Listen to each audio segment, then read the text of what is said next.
শুভ সকাল বন্ধুরা, কেমন আছো তোমরা সবাই? আশা করছি তোমরা সবাই যে যেখানে আছো ভালো আছো, সুস্থ আছো। আর আমরাও ভালো আছি। আমার আরও একটি নতুন ভিডিওতে তোমাদের সবাইকে অনেক স্বাগত জানাই। আজকে হচ্ছে মঙ্গলবার আর এখন বাজে ঘড়ির কাঁটায় ওই সকাল 8:30 মতো। তবে চলো আজকের ভিডিওটা এখন থেকেই শুরু করছি। আশা করি ভিডিওটা তোমাদের একটু হলেও ভালো লাগবে। আজকে কিন্তু ঘুম থেকে একটু দেরি করেই উঠেছি। আজকেও বিশ্বকর্মা পূজা আছে, তো সেই উপলক্ষে সবার কিন্তু ছুটি আছে। তো হাজব্যান্ডও বাড়িতে আছে, আর বড় ছেলে তো দিদুন বাড়ি গেছে, ছোট ছেলে গেছে হচ্ছে টিউশন। ওর আবার 8টা থেকে টিউশন ছিল, তো ওকে সকালে একটু দুধ আর বিস্কুট দিয়েছি, সেটা খেয়ে ও চলে গেছে স্কুলে। তো আজকে নিরামিষ, আর এই ভাবলাম যে কি রান্না করব। তো হাজব্যান্ড বলল একটু পনির এনে দেই, পনিরের তরকারি করো, আর হচ্ছে কালকে যে লাল শাকটা ছিল সেটা ভাজা করো, আর বেশি কিছু করতে হবে না গরমের মধ্যে। তো হাজব্যান্ড যে দেখো সকাল সকাল পনিরটা এনে দিয়েছে। আর আমার ছোট ছেলে আর বড় ছেলে, বিশেষ করে ছোট ছেলে পনিরটা খেতে বেশ ভালোবাসে। ও মাছ মাংস খেতে চায় না, তো পনির হলে ওর আর কিছু লাগে না। আর সব থেকে বেশি ও আবার ওই যদি ওর পাতে একটু ঘি থাকে, ঘি হলে একটু ঘি আর আলু সেদ্ধ, আর কিচ্ছু লাগবে না, মাছ মাংস দূরে থাক। তো এই যে পনিরগুলো ভালো করে কেটে নিলাম। আর আজকে জানো তো বাইরে কিন্তু বেশ রোদ উঠেছে, তো ইচ্ছা আছে আজকে সমস্ত শাড়িগুলো রোদে দেওয়ার। এই মাস তো শেষই হয়ে গেল, ভাদ্র মাসে শাড়ি জামা কাপড় রোদে দিতে হয়। তো ভাদ্র মাস দেখতে দেখতে চলেই গেল, আর আজ দেই কাল দেই করতে করতে সময়টাও পিছিয়ে গেল। তো ভাবলাম যে না, আজকে যদি না দেই তাহলে আজকেই তো ভাদ্র মাসের লাস্ট, তো আজকে জামা কাপড়গুলো রোদে দিতেই হবে। আর আজকে রোদও উঠেছে বেশ। তো এদিকে না পনিরটা কেটে পটলটা ভেজে নিলাম, আর সাথে ভাড়ালি এনেছিল। তোমরা ভাড়ালি চিনো? যেটা হচ্ছে ওই যে কলার কলা গাছটা কাটলে যে ভেতর থেকে বের হয়, ওটাকে আমরা বলি ভাড়ালি। আর যেটা কলার ফুল থাকে সেটাকে বলি থোর। তো থোর তো অনেকেই চেনো, আর এটা হচ্ছে ভাড়ালি। আর এই ভাড়ালিটা কুচিয়ে কেটে তারপর একটু কালো জিরে ফোড়ন দিয়ে, শুকনো লঙ্কা ফোড়ন দিয়ে ভাজা ভাজা করে নিলাম। তো লাল শাকটা ভালো করে কেটে আগে ধুয়ে নিয়েছি ভালো করে, একদম এত বালু বালু ছিল, তো ভালো করে ধুয়ে তারপর শাকটা কুচিয়ে কেটে নিলাম। তো ওইদিকে আমি পনিরের তরকারিটা বসিয়ে দিয়েছি, আর এদিকে আমার ভাজা টাজাগুলো হয়ে গেছে। তো ভাবলাম যে তরকারিটা হতে থাক, ততক্ষণে আমি শাড়িগুলো রোদে দিয়ে আসি। আর আজকে কিন্তু বেশ রোদ উঠেছে, জানো তো বন্ধুরা, আজকে গরমে থাকাই যাবে না। এই 2 দিন রোদ ছিল না, একটু শান্তি ছিল, আজকে আবার সেই আগের মতন রোদ। তো এদিকে আলমারি থেকে সমস্ত এই যে কাপড়ের ব্যাগগুলো, এই ব্যাগগুলো এখন নিয়ে যাব সব উপরে।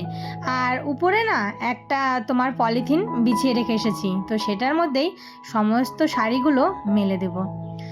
সব থেকে বড় কথা হচ্ছে এই যে কাজ করে এতগুলো শাড়ি এই যে ছাদের ওপরে ওঠানো নামানো, তারপর আবার এগুলো গোছানো, এটা কিন্তু বহুত একটা সময়ের কাজ।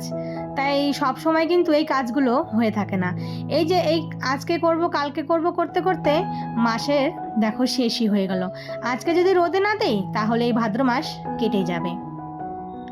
তো বন্ধুরা, তোমরা যারা এই পর্যন্ত আমার ভিডিওটা দেখছো, তো প্লিজ একটা লাইক দিয়ে দিও। আর আমার এই ভিডিওর কোনো অংশ যদি তোমাদের একটু ভালো লেগে থাকে তাহলে অবশ্যই একটা ছোট্ট কমেন্ট করে জানিও।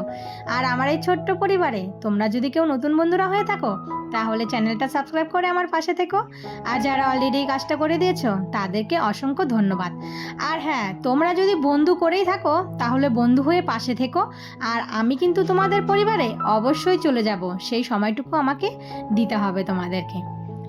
তো এদিকে আমার রান্না হয়ে গেছে, দেখো লাল শাক ভাজি, পটল ভাজি, আর হচ্ছে তোমার ভাড়ালি ভাজি, আর সাথে করেছি আলু আর হচ্ছে তোমার পটল দিয়ে পনিরের তরকারি। আর ছেলের জন্য না 2টো আলু সেদ্ধ দিয়েছি।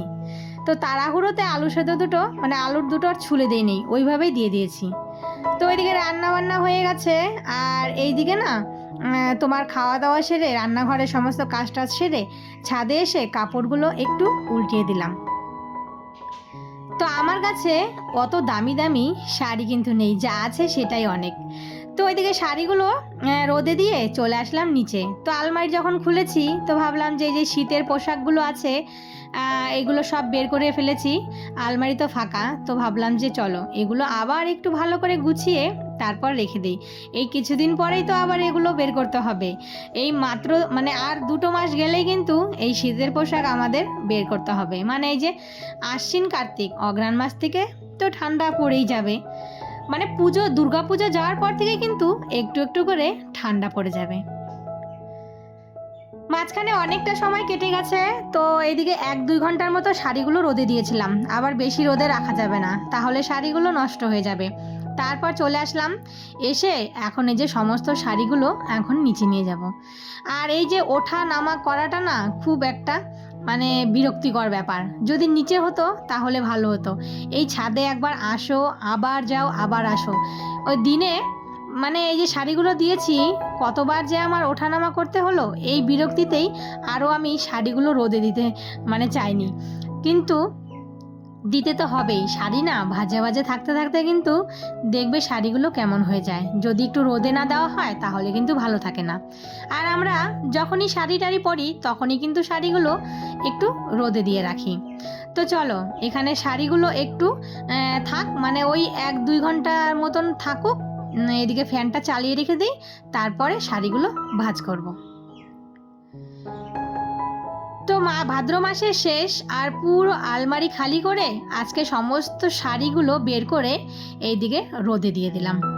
তারপর অনেকটা সময় কেটে গেছে, তো ভাবলাম যে এখন হাতে সময় আছে, এগুলো সব এখন গুছিয়ে এই যে প্যাকেটে ভরে আবার সেই জায়গা মতো রেখে দিব। বাস এখন যখন যেটা পরবো একটু রোদে দিলেই কিন্তু রোদে দিয়ে আবার তুলে রেখে দেবো। এগুলো গোছানো কিন্তু বহুত মানে সময়ের দরকার। তো চলো বন্ধুরা, আজকের ভিডিওটা না এই শাড়ি গোছাতে গোছাতেই শেষ করলাম।